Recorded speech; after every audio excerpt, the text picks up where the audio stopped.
Okay, I thought I'd just give a quick video update on the problems I was having with my throttle bodies. The problem was last week, first time I'd ever had it started, I didn't have one of these bad boys to balance the throttle bodies, and I didn't even have the software, which I now have running, to tell me what was going on with the throttle position sensor. The ECU I've got is an old GEMS Minizeta. I think it's the same as an Omex 500. And the tacho, before you switch the engine on, outputs, if the throttle position sensor is set up correctly, gives you an output of something like a pulse of something like 3,800 hertz, I think. So I used an oscilloscope and managed to get it roughly set, and I can't have been that far out because it started first time. But anyway, when it was running, 1 and 2 were popping badly, and 3 and 4 were running rich. Checked spark plugs, which more or less confirmed it. So I wanted to let a bit less air into these two, but the problem I had was that the adjustment screw down there, where are we?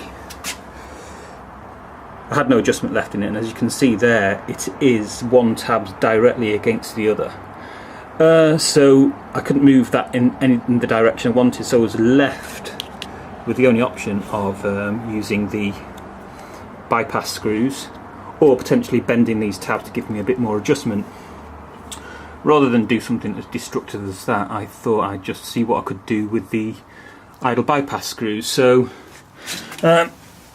last night before I started, I calibrated the throttle position sensor in the software, so it was reading the right sort of ranges, min and max, and it had a nice idle setting of 1, and set about balancing the throttle bodies.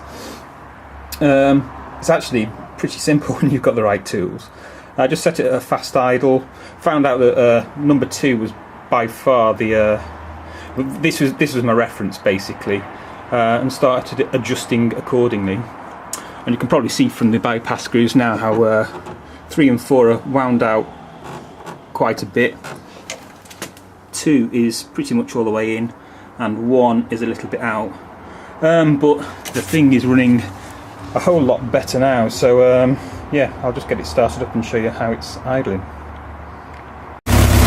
Right, so I think we're warmed up to temperature. I think that's what, about 80 degrees on the coolant over there. Got an idle just around 1,000, and I'm not getting anything near the popping that I was getting out the throttle body, so it's all looking quite good. Looking at my airflow on each one, I've got roughly 4 kilograms an hour going in.